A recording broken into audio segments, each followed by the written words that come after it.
दोस्तों, दिन प्रतिदिन गर्मी का जो प्रकोप है बढ़ता जा रहा है। सबसे ज़्यादा मुसीबत में जो जीव हैं वो हैं छुट्टा पशु और जो पक्षी हैं। उनके लिए पीने का पानी नहीं उपलब्ध हो पा रहा है।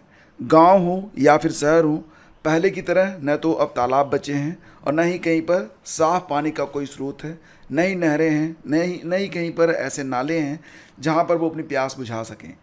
तो फ्रेंड्स, मैं आप लोगों से एक दरख्वास्त, प्रार्थना, रिक्वेस्ट करता हूँ, जो कुछ भी समझिए मैं करता हूँ। और वो ये है कि आप इन पशु पक्षियों पर थोड़ी सी कृपा दृष्टि डालें।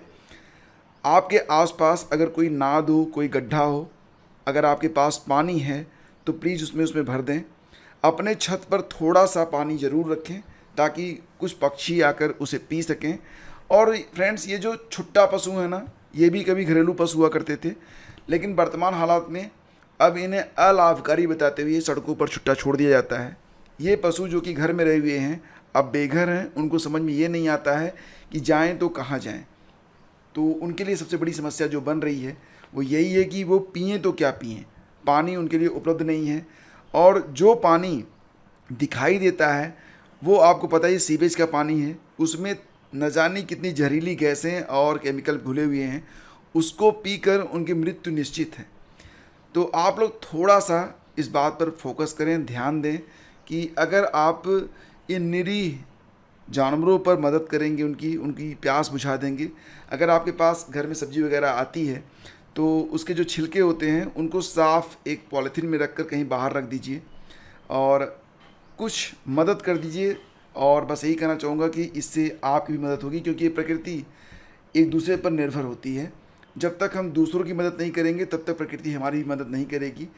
तो सबसे बड़ी बात यही है कि इनका जीवन कैसे चलेगा, थोड़ी सी हेल्प इनकी भी करिए।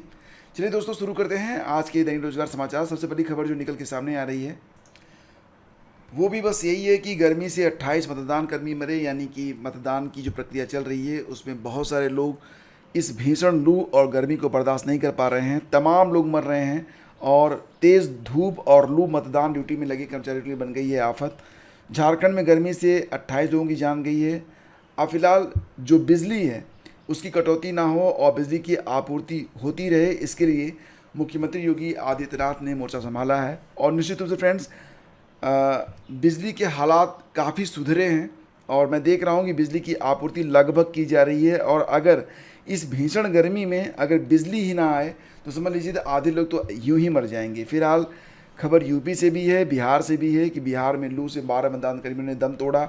और स्थिति ये बन रही है कि यूपी में 19, मतलब ऑल ओवर देखा जाए तो सैकड़ों मौतें हो चुकी हैं। कुछ ऑन रिकॉर्ड हैं, कुछ ऑफ रिकॉर्ड हैं। जो ऑफ रिकॉर्ड हैं उनके बारे में कुछ पता ही नहीं है।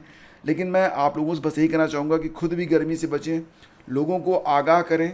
जो भी लिक्विड है उसको मैक्सिमम पीते रहें। कोल्ड ड्रिंक से बिल्कुल परहेज़ करें, चाय कॉफ़ी से बिल्कुल परहेज़ करें। नींबू पानी, शिकंजी, आम का पन्ना, दही, मट्ठा, जो कुछ है नेचुरल जो ड्रिंक होते हैं आप उनको पिएं। और अगर आपके पास थोड़ा ज़्यादा है तो और लोगों को भी पिला दें। राह आते जाते जो परेशान नागरिक हैं, रेहड़ी वाले हैं, ठेले वाले हैं, कूड़ा करकट बीनने वाले हैं, उनसे भी एक बार अगर आपके पास पानी उपलब्ध है तो ज़रूर पूछें और अगर संभव हो तो कहीं पर एक प्याऊ की व्यवस्था करवा दें। मानवता के हित में ये एक बहुत बड़ा कदम होगा। फिलहाल आप औरों की मदद करिए, प्रकृति आपकी मदद अपने आप कर देगी।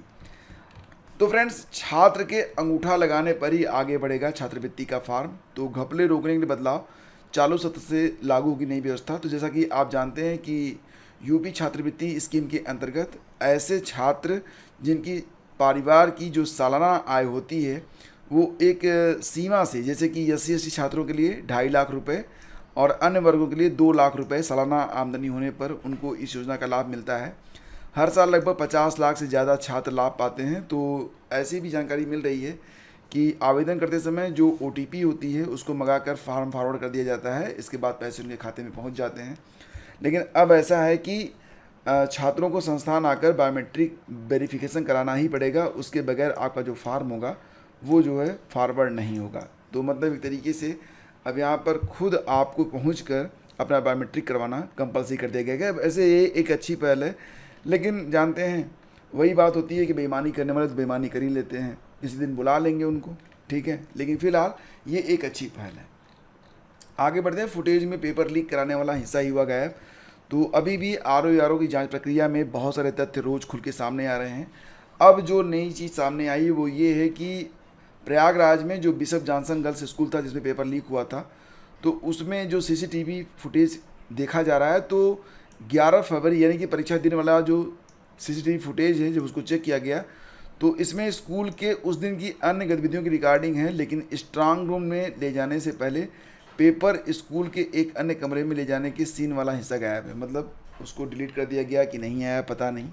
फिलहाल अब इस पर भी जांच चल रही है और कुछ ऐसी चीज़ें भी हैं। सूत्रों के मुताबिक STF की जांच में एक और अहम तथ्य सामने आया है कि पेपर लीक कराने का आरोपी अर्पित बतौर केंद्र व्यवस्थापक RO से पहले भी परीक्षाएं आयोजित करा चुका है। खास बात यह है कि स्कूल का नियमित कर्मचारी नहीं था। तो तमाम गड़बड़ियाँ अभी पकड़ी जा रही हैं। निश्चित रूप से अभी जो UPPSC का एग्ज़ाम कैलेंडर है वो आता भी है, तो अभी इसमें कई सारी चीज़ें सामने निकल के आएंगी। यानी कि मुझे लग रहा है कि अभी परीक्षाओं को लेकर एक लंबा समय आपके पास है। अगर आप जीरो से भी स्टार्ट करना चाहें तो कर सकते हैं दोस्तों। थोड़ी सी मेहनत करेंगे तो आप प्री और मेंस ज़रूर क्लियर कर लेंगे। बेसिक शिक्षा विभाग समर कैंप का विरोध जारी। मंत्री और महानिदेशक से स्थगित करने की मांग। भीषण गर्मी पड़ रही है और इस गर्मी में समर कैंप की बात की जा रही है बेसिक स्कूल यानी कि बेसिक शिक्षा विभाग के द्वारा। तो ये कितना लॉजिकल है, कमेंट करके बताइए आप लोग कि इस गर्मी में समर कैंप क्या लगाना चाहिए। लेकिन फ़िलहाल बेसिक शिक्षा विभाग 5 से 11 जून तक समर कैंप के बारे में नोटिस जारी करके सूचना संबंधित जिलों को भेज चुका है। हालांकि इसका जो है शैक्षिक संगठनों के द्वारा विरोध किया जा रहा है और विरोध होना भी चाहिए। मैं खुद इसके पक्ष में नहीं हूँ।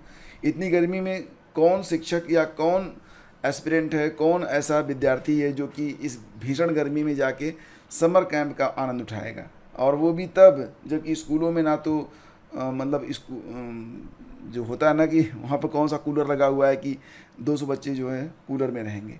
फिलहाल इन सब चीज़ों पर ध्यान देना चाहिए। हीट वेव की स्थिति ये बन रही है कि बाहर निकलो आधे घंटे में लौट के आओ तो लू मार दे रहा है और आदमी मर जा रहा है। ऐसी कंडीशन में ये सारी चीज़ें एनीवे हाई कोर्ट ने यहाँ पर ED पर एक बहुत ही तल्ख टिप्पणी की है। इलाहाबाद हाई कोर्ट ने साइंस सिटी धोखाधड़ी मामले में ED SFIO और आर्थिक अपराध शाखा को कड़ी फटकार लगाई है। कहा कि 1.5 साल तक कुछ भी नहीं किया। वहीं तल्ख टिप्पणी करते हुए कहा कि ED पर भरोसा नहीं रहा। निवेशकों के फंसे धन की बरामदगी क्यों नहीं की गई, अभियुक्तों पर चार्जशीट से हल निकलने वाला नहीं।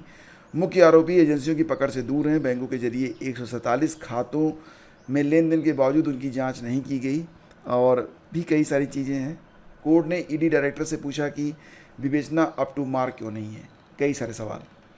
और हाई स्कूल के जो अंक पत्र हैं वो अगले हफ्ते तक UP बोर्ड के अंतर्गत स्कूलों से मिलने स्टार्ट हो जाएंगे। तैयारियां चल रही हैं। बहुत जल्दी अगले हफ्ते तक जो सर्टिफिकेट्स हैं ये डिस्ट्रीब्यूट कर दिए जाएंगे। और फ्रेंड्स देखो, परीक्षाओं में समय है तो इसका मतलब ये है कि आप बिल्कुल बेसिक से अभी स्टार्ट कर सकते हैं।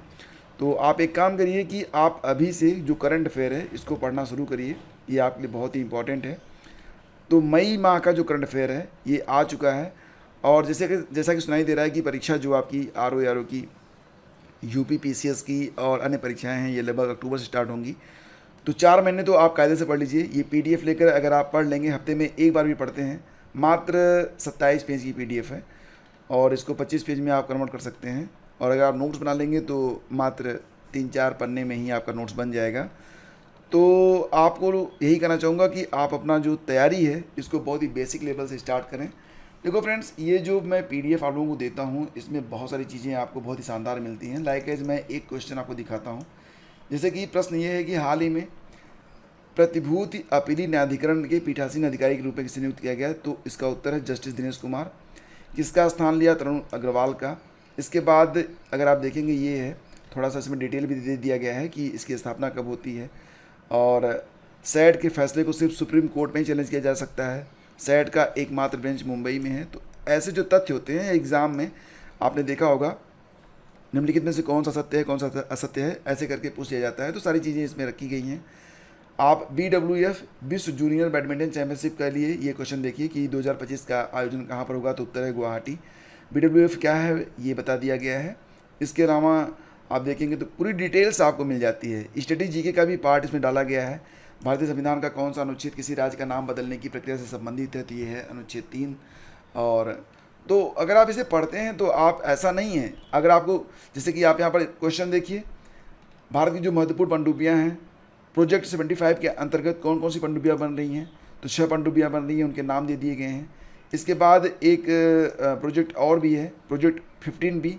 तो ये भारतीय नौसेना के लिए 4 स्टील्थ गाइडेड मिसाइल डिस्ट्रॉयर तैयार करने वाला है, इनके नाम दिए गए हैं। प्रोजेक्ट 15A क्या है ये भी बताया गया है। तो बहुत सारी चीज़ें हैं जो कि आपको मिलने वाली हैं इसमें। इसको आप सामान्य रूप से मत समझिए कि ये बहुत मतलब जनरल तरीके से तैयार किया गया है इसे, ऐसा नहीं है। बहुत ही शानदार है और अगर आप चाहें तो इसकी PDF डाउनलोड कर सकते हैं। बहुत ही कम कीमत पर ये आपको उपलब्ध कराई जा रही है। कम कीमत इसलिए क्योंकि आप देख रहे हैं कि मटेरियल को टाइप करने में काफ़ी मेहनत लगती है, तो कुछ पैसे तो मुझे उसको भी देना होता है ना, जो इसको टाइप करता है। बस उसी की कास्ट यहाँ पर रखी गई है। धन्यवाद। Please do like and share.